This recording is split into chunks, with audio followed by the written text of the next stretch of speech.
सर्वांना नमस्कार. पहा, आजच्या व्हिडिओमध्ये आपण इयत्ता 7वी स्कॉलरशिप या ठिकाणी नवीन सिलेबसनुसार आज आपण स्कॉलरशिपचा गणिताचा तिसरा धडा पाहणार आहोत. पहा, या तिसऱ्या धड्याचं जे नाव आहे ते परिमेय संख्या व त्यावरील क्रिया. धड्याचं नाव काय आहे आपलं? परिमेय संख्या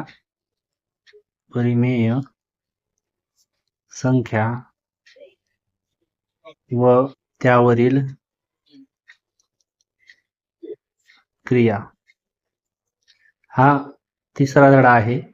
या अगोदर जर चॅनलला नवीन असाल तर सबस्क्राईब करा, जेणेकरून तुम्हाला पुढील व्हिडिओची नोटिफिकेशन मिळेल. या चॅनलवर तुम्हाला स्कॉलरशिपचा नवीन सिलेबसनुसार पहिला आणि दुसऱ्या धड्यातील सर्व स्वाध्याय आपण अपलोड केलेले आहेत. ते अगोदर तुम्ही पाहू शकता. चला, वेळ न घालवता आपण स्वाध्याय 3.1 ला सुरुवात करूया. पहा, या ठिकाणी दिले -1/2 वजा 1/8 वजा 1/3 आणि वजा 1/4 यापैकी सर्वात मोठी संख्या कोणती असं विचारलेले. तर पहा, या ठिकाणी लक्षात घ्यायचं कधी यापैकी सर्वात मोठी संख्या आपल्याला शोधायची असेल तर दिलेल्या ज्या संख्या आहेत तर याचं काय करायचं, दशांशामध्ये रूपांतर करून आपण याचं उत्तर काढू शकतो. म्हणजे कसं, 1/2 याचं जर आपण दशांशामध्ये रूप केलं तर 0.5 येईल. येणारं उत्तर वजा आहे. दुसरं वजा 1/3 ला जर आपण सेम केलं तर 3 ने 1 ला भाग जात नाही, 0 दशांश येईल, इथे 0. 3 त्रिक 9, 1 उरल, 3 त्रिक 9, 3 त्रिक 9 म्हणजे 3च येत राहतील. हे पण येणारं उत्तर वजा असेल. तसंच वजा 1/8 राहील आपलं. तर पहा, 8च्या पाड्यात 1 नाही, 0 दशांश चिन्ह येईल या ठिकाणी. त्यानंतर इथे येईल 0, परत होईल 8 1 8 उरतील 2, 8 2 16 उरतील 4 आणि 8 45. हे पण उत्तर कसं येईल? वजा येईल. त्यानंतर राहिलं 1/4, त्याचा अर्थ असतो 0.25 म्हणजे हे वजाच येईल. तर पहा, असं आल्याच्या नंतर आपल्याला यातील मोठी संख्या कोणती आहे हे आपल्याला काढता येईल. तर पहा, आता 0 सगळीकडेच आहे, दशांश सर्वांकडेच आहे. दशांश जे इथे किती आहेत? 5, इथे किती आहेत? 3, इथे किती आहेत? 1 आणि इथे आहेत 2. मग सर्वात मोठी म्हटल्या तर या ठिकाणी तुम्हाला 5 दिसतात. पण एक गोष्ट कधी पण लक्षात घ्यायची की वजा संख्येमध्ये जी संख्या मोठी असते ती कशी असते? लहान. मग सर्वात लहान आपल्याला या ठिकाणी कोण आहे? तर हे पहा, 0.1 हे कशाचं उत्तर आहे? तर वजा 1/8. म्हणजे लक्षात ठेवायचं, दशांश रूपात जर केलं आपण तर वजा जी संख्या लहान असते ती मोठी असते. आपण या ठिकाणी संख्या रेषा मागील आपण स्वाध्यायामध्ये संख्या रेषा मी तुम्हाला सांगितली होती. तर ही संख्या रेषा म्हणजे वजा 2 पेक्षा वजा 1 कसे असतात? मोठे असतात. हे जर कन्सेप्ट लक्षात आली असेल तर तुम्हाला या प्रश्नाचं उत्तर समजल. ओके, तर आपण याला असंही काढू शकतो किंवा सर्वात मोठं आपण यांचा छेद समान करून असाही काढू शकतो. ठीक आहे, चला पुढील प्रश्नाकडे वळूया. चला, प्रश्न क्रमांक 2. आता 2 नंबरचा जो प्रश्न आहे तो समजून घेऊया. पुढील परिमेय संख्याचा चढता क्रम लावल्यास शेवटची संख्या कोणती येईल? तर आता पहा, चढता क्रम लावायचा आहे. तर अगोदर तुम्हाला सांगितलं तसं याही संख्येला आपण अगोदर दशांशामध्ये उत्तर काढून घेऊया. मग आपल्याला यातील लहान संख्या मोठी संख्या लक्षात येणार आहे. तर पहा, सर्व संख्यांचं जर निरीक्षण केलं तर आपल्याला 13 ने भाग जाणाऱ्या सर्व संख्या आहेत. तर पहा, इथं काय होईल? 13 चौक 52 होईल आणि 13 पाची 65 होईल. परत या ठिकाणी काय होईल? 13 7 91 होईल आणि 13 9 117 होईल. परत या ठिकाणी 13 1 13, 1 उरल, परत 13 1 13, 11 राहतील. इथं 13 1 13, 2 उरतील, 13 2 26. इथं 11/12 राहील आणि इथं 13 1 13, 13 2 26. इथपर्यंत तुमच्या लक्षात आलं असेल. ओके, मग आपण याला असं उत्तर काढल्याच्या नंतर आपल्याला काय लक्षात येईल आता? तर यामध्ये उत्तर जे आपण काढून राहिलेले आहेत 4/5 राहिलेत सुरुवातीला, 9/7, त्यानंतर 12/13 12/11 आणि 1/2. आता 1/2चं जर उत्तर काढलं तर 0.5 हे आपल्याला पाठच पाहिजे. 1/2 म्हणजेच अर्धा असतो. ओके, त्यानंतर 11/12ची जर आपण काटाकाटी करून घेतली तर काय होईल? 11 1 11, 11 1 11. भाग जात नाही म्हणून दशांश चिन्ह येईल, इथे एक येईल 0. त्यानंतर तर पहा, या ठिकाणी 11च्या पाड्यात 10 नाही आहेत. मग परत इथे एक 0 आला, इथे एक परत 0 वाढेल, परत 11 99 होतील, बस झालं 2 पर्यंतच. तर परत 7च्या पाड्यात या ठिकाणी 9, तर आपण कसं लिहू शकतो 7 1 7 7 1 7, या ठिकाणी 2 उरतील. परत 7च्या पाड्यात 2 आहेत का, नाही आहेत, मग इथं दशांश चिन्ह येईल. परत इथं 20 होतील, 7 2 14 होईल. 14 गेल्यानंतर इथं या ठिकाणी किती उरतील, 6 उरतील. परत एक 0 येईल. ओके, त्यानंतर 7 8 56 होईल, 5 झालं 2 पदानंतर. ओके, आता 4/5चं उत्तर आपण काढून घेऊया. पाहता 4च्या पाड्यात 5च्या पाड्यात 4 नाहीत, मग इथं 0 घेऊया, इथं आला एक 0. त्यानंतर काय होईल, 4 1 4 4 5 20 4 4 8 बघा 8 45 होईल, म्हणजे इथं येईल 8 0.8. आता लक्षात घ्या, पहिली जी संख्या 52/65 आहे त्याचं उत्तर असेल 0.8.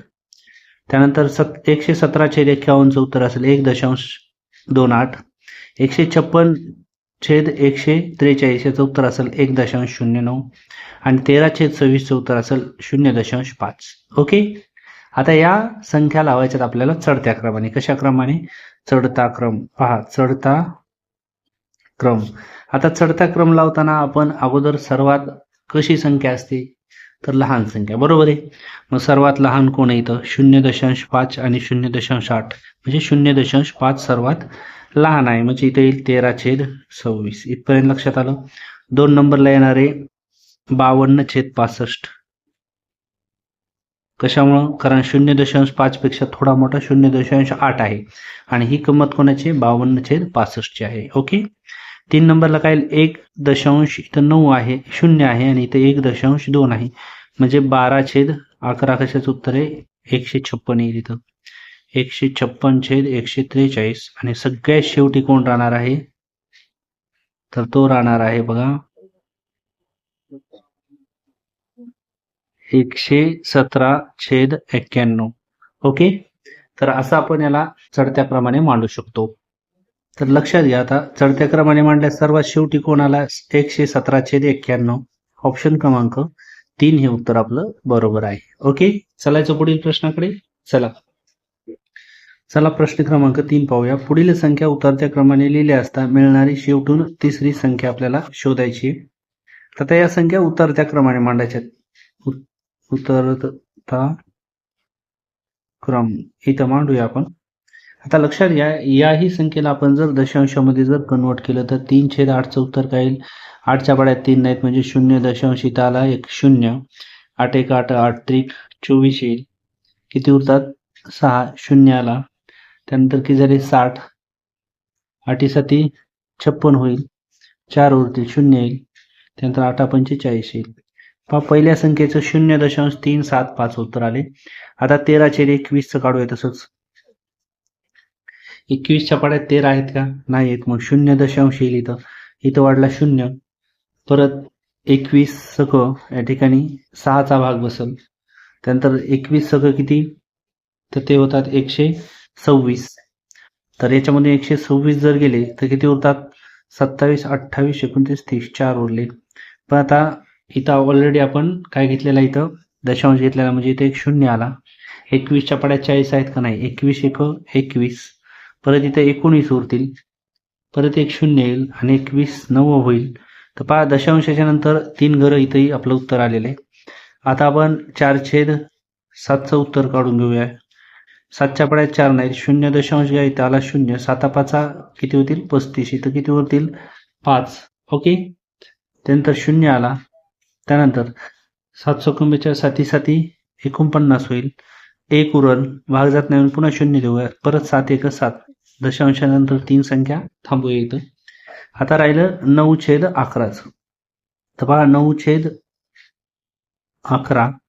पहा, 11च्या पाड्यात 9 नाहीत, म्हणजे इथं 0. लिहिलं, इथं आला एक 0. परत 11 1 11 11 8 88 होईल, 2 उरतील. इथपर्यंत लक्षात आलंय.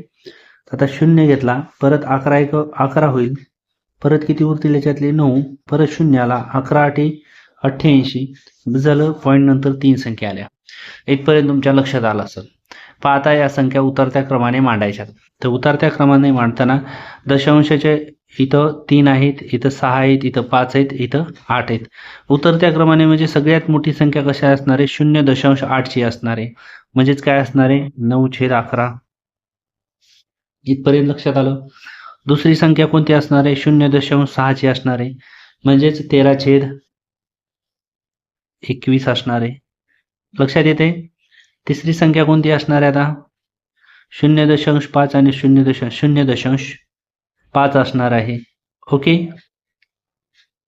0.5. तर मग ती कशाची आहे? 4/7 ची. आणि सगळ्यात शेवटी राहणार आहे 3/8. आता या संख्या उतरत्या क्रमाने लावल्या तर शेवटून तिसरी संख्या 1, 2, 3 कोणती आली? 13/21. ऑप्शन क्रमांक 3 मध्ये आपल्याला उत्तर पाहायला मिळते. असं आपण याचं उत्तर काढू शकतो. लक्षात येते. चला पुढील प्रश्नाकडे वळूया. पहा प्रश्न क्रमांक 4. इथे 7/15, 11/20, 2/5, 12/25 या परिमेय संख्यामधील सर्वात मोठ्या व सर्वात लहान संख्यामधील फरक विचारला. आता सर्वात मोठी आणि सर्वात लहान संख्या आपल्याला याच्यातली शोधायची आहे.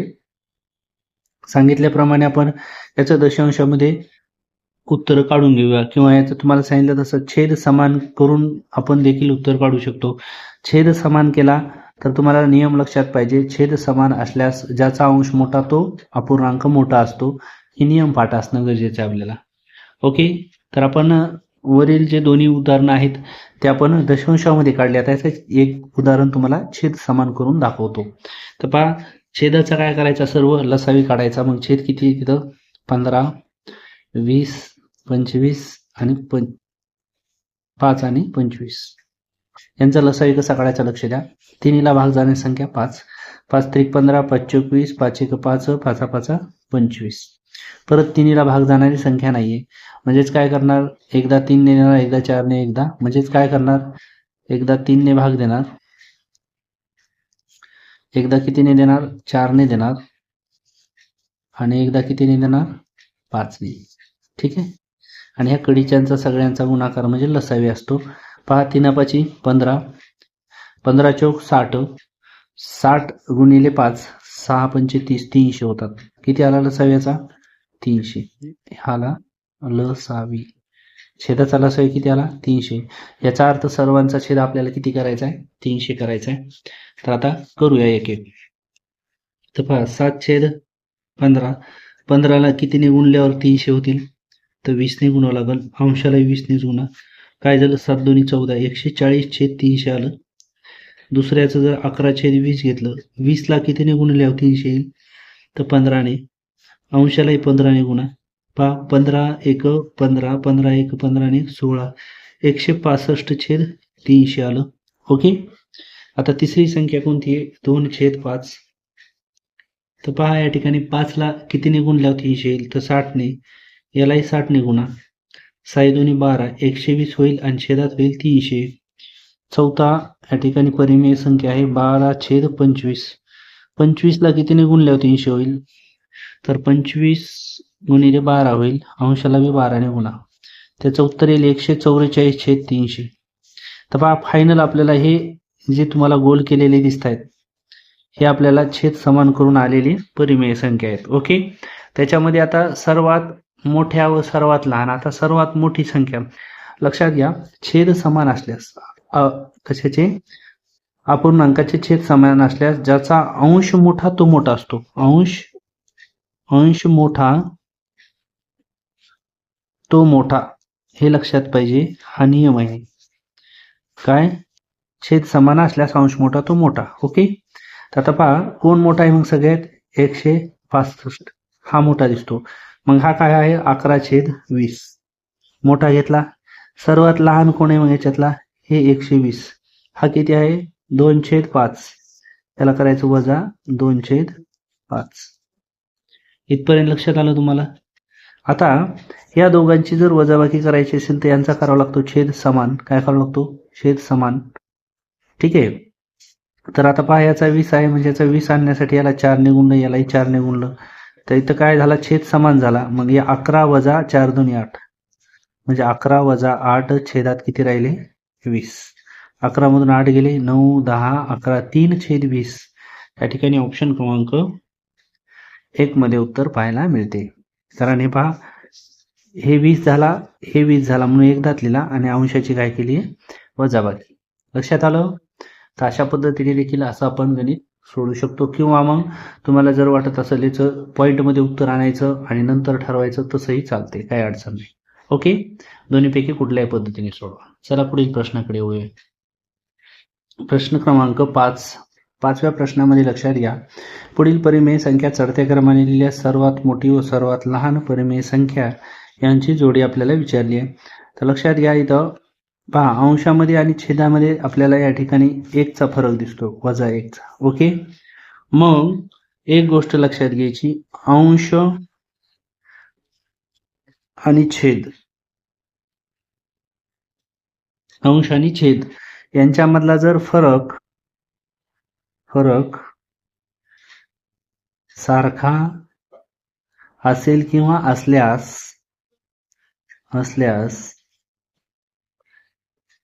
अंश मोठा तो लहान असतो. तो कसा असतो? लहान.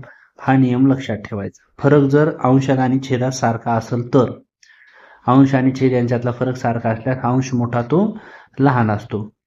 आता पण इथं सर्व संख्या ह्या मायनसमध्ये, मग मायनसचं तुम्हाला एक नियम लक्षात माहिती, मायनस जी संख्या लहान असते ती मोठी असते, बरोबर आहे. तर मग आता आपण काय करायचं, आपल्याला सर्वात मोठा विचारला आधी.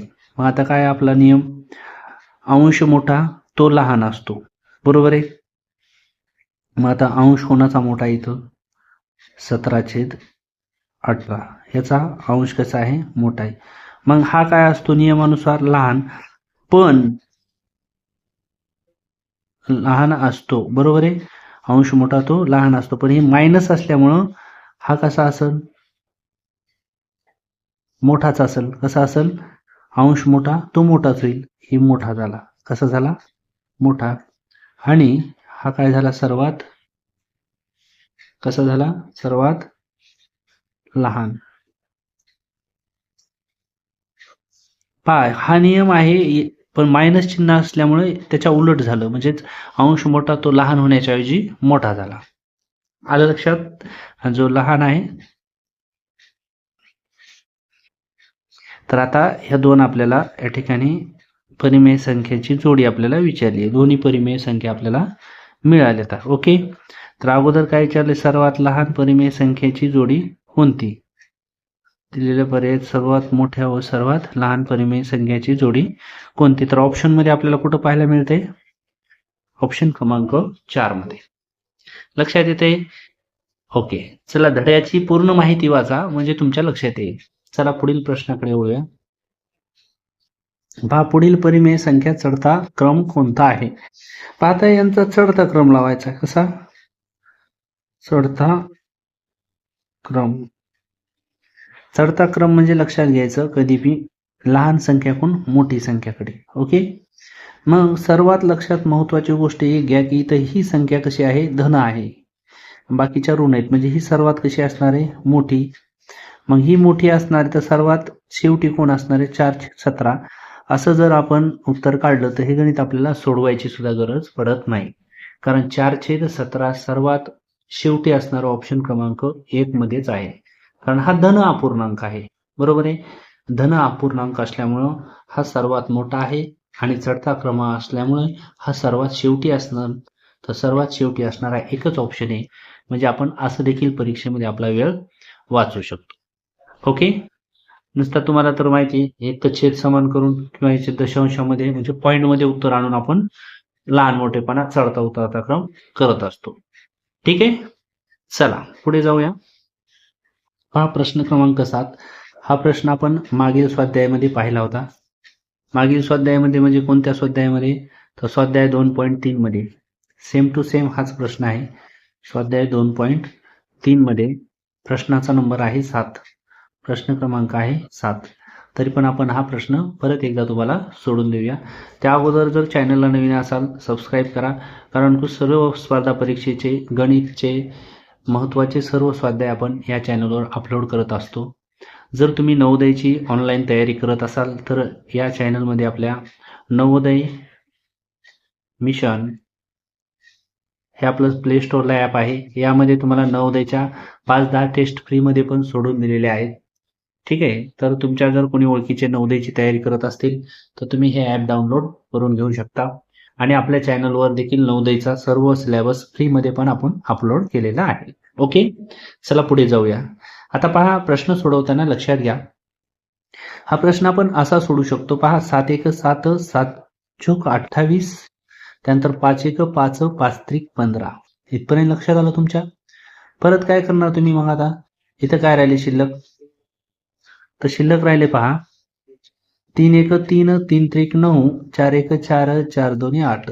ओके, आता 3/2च राहिले फक्त, म्हणजे 3/2 गुणिले 3 एवढंच राहिले या कंसामध्ये, याला भागिले 9/2. ओके, 3 त्रिक 9 आणि छेदात 2 भागिले 9/2. याचा होत असतो गुणाकार व्यस्त. काय होत असतो? गुणाकार व्यस्त. गुणाकार व्यस्त होणे म्हणजे काय? पहिला अपूर्णांक जशाला तसा, हे संख्या अंशात ही छेदात. ओके, 2 1 2 9 1 9, याचं उत्तर आलं 1. ऑप्शन क्रमांक 4 मध्ये पाहायला मिळते. ओके, चला पुढील प्रश्नाकडे वळूया. चला, प्रश्न क्रमांक 8. पुढील परिमेय संख्या उतरत्या क्रमाने लिहिल्यास मध्यभागी कोणती परिमेय संख्या येईल? तर पहा, इथेही अंश आणि छेद 1, इथं 1, इथं 1, इथं 1, इथं 1, म्हणजे अंश आणि छेद यांच्यामध्ये 1चा फरक आहे. 1चा फरक आहे. आणि तुम्हाला मागेही सांगितलं होतं मी, मागच्या गणितामध्ये, अंश आणि छेद यांच्यामध्ये फरक जर सारखा असेल तेव्हा काय असतो? तेव्हा अंश मोठा तो अपूर्णांक लहान असतो. ओके, त्याला मांडायचं आपल्याला आता कशा? उतरत्या क्रमाने. ओके, तर उतरत्या क्रमाने मांडताना आपण, मग आता लक्षात घ्या, सर्वात उतरता क्रम म्हणजे सर्वात अगोदर आपल्याला मोठी संख्या लिहायची असते. ओके, तर मग बघा, अंश मोठा तो लहान असतो, मग ज्याचा अंश लहान आहे तो मोठा असणार आहे. म्हणजे कोण आहे इथं? 9. 9/10. त्याच्यापेक्षा मोठा कोण आहे मग? 12/13. पुन्हा असेल 13/14. पुन्हा कोण असेल? 15/16. आणि सर्वात शेवटी असेल 20/21. आणि यांच्यामध्ये काय विचारले आपल्याला? मध्यभागी कोणती परिमेय संख्या असेल? तर 1 2 3 च्या मध्यभागी येणार आहे 13/14. ऑप्शन क्रमांक 3 मध्ये आपल्याला उत्तर पाहायला मिळते. ओके, चला पुढील प्रश्नाकडे वळूया. चला, प्रश्न क्रमांक 9, आणि हा शेवटचा प्रश्न आहे. पहा, या चॅनलवर तुम्हाला सर्व स्पर्धा परीक्षेचे या ठिकाणी मोफत व्हिडिओ मिळतात. जर तुम्हाला या ठिकाणी नवोदयची ऑनलाईन बॅच करायची असेल तर नवोदय मिशन प्ले स्टोअरला ॲप आहे, हे मी तुम्हाला याही अगोदर सांगितले. हा प्रश्न देखील या ठिकाणी बघा, अपूर्णांकाचा चढता क्रम लावल्यास शेवटून दुसरा अपूर्णांक कोणता आहे असं विचारलंय. तर पहा, चढता क्रम लावताना एक तर तुम्हाला सांगितलं होतं आपण याला दशांशामध्ये रूपांतर करू किंवा यांचा छेद समान करून घेऊ शकतो. त्यांचा छेद सर्वांचा 17च्या पाड्यातला आहे. इथं आपण असं लिहू शकतो याच्याऐवजी 2 1 2 2 4 2 त्रिक 6 2 चौक 8, 2/34 बी लिहू शकतो. तर लक्षात घ्या आता, -3/34. आता या सर्वांचा छेद आपण काय करू? छेदाचा लक्षात काढूया. काय छेद? 34, 17, 51 आणि हे पण 34. ओके, पहा, या ठिकाणी 17चा भाग बसतो. 17 2 34, 17 1 17, 17 3 51, इथे 1 येईल. इथं 17 2 34, 2चा दिला तर काय होईल? 2 1 2, 3 3, 2 1 2 आणि 3चा देऊन टाकूया. ठीक आहे, 17 2 34, 17 त्रिक, या ठिकाणी 34 त्रिक होईल. 34 त्रिक किती आली? 102. किती आली? 102. हा काय आला? लसावी आला. तर तो असतो 17 गुणिले 2 गुणिले 3 यांचा गुणाकार 102 आला. म्हणजे लसावी किती आला? 102. सर्वांचा छेद 102 करायचा आपल्याला. तर पहा, 34ला कितीने गुणल्यावर 102 होईल? तर 34ला या ठिकाणी 3 ने गुणावं लागेल. अंशाला 3 ने गुणा. 3 त्रिक 9, इथं आलं 102. पहिलं संपलं. आता दुसरा घेऊया. -2/17. 17ला किती गुणल्यावर 102 येतात. 17 सकी. यालाही 6 गुणा. 6 दोन्ही 12 होईल. इथे 102 येईल. लक्षात येते. तिसरा घेतला 5/51. 51ला किती गुणल्यावर 102 येईल. तर 51ला 2नेच गुणावं लागेल. यालाही 2ने गुणा. 10/102. हे वजा आहे. सर्वच उत्तर वजा आहेत. शेवटी इथं किती आहे 2/34. 34ला माहिती आपल्याला 3 याला 3ने गुणा. 3 दोन्ही 6/102. हे पण मायनस आहे. ओके. तर लक्षात घ्या, आता सर्वांचे उत्तर आपण काढले. छेद सर्वांचा कसा आहे, समान आहे. सर्व मायनस आहेत, वजा येते. तर लक्षात घ्या, यांना जर आपल्याला कशा क्रमाने मांडायचं, चढता क्रमाने जर मांडलं तर सर्वात प्रथम येईल या ठिकाणी हे -12/2. हे कशाचं उत्तर आलेलं आपलं, -2/17. ओके. त्यानंतर 2 नंबरला येईल पहा 5/51, म्हणजेच -5/51. 3 नंबरला कोण येईल आपलं, तर 3 नंबरला येईल पहा या ठिकाणी -10/102. काय येईल, एक मिनिट, ते येईल बघा -9/102. आणि सगळे शेवटी येणारे -6/102. हे असं का केलं असं आपण, तुम्हाला याही अगोदर मागं सांगितलं होतं की छेद समान असल्यास ज्याचा अंश मोठा तो कसा असतो, मोठा असतो. ओके. तर लक्षात घ्या आता, इथं काय केलं आपण, 9 म्हणजे हे आहे बघा 3/34 आहे. किती आहे, 3/34. आणि 6/2 कशाचं उत्तर आहे, तर ते आहे 4/68. किती आहे, 4/68. ओके. तर हे आपण याला अशा पद्धतीने मांडू शकतो. तर शेवटून दुसरा अपूर्णांक कोणता आलेला आहे, तर ते तुमच्या लक्षात आलेले आहे. हे पहा, हे 1, हे 2, -3/34. ऑप्शन क्रमांक 3 मध्ये उत्तर पाहायला मिळते. थोडंसं लक्ष द्या, कारण याचे नियम वाचा सुरुवातीला, मग हा स्वाध्याय तुम्हाला समजेल. लवकरच आपण भेटूया पुढील व्हिडिओमध्ये स्वाध्याय 3.2 मध्ये. तोपर्यंत सर्वांना धन्यवाद.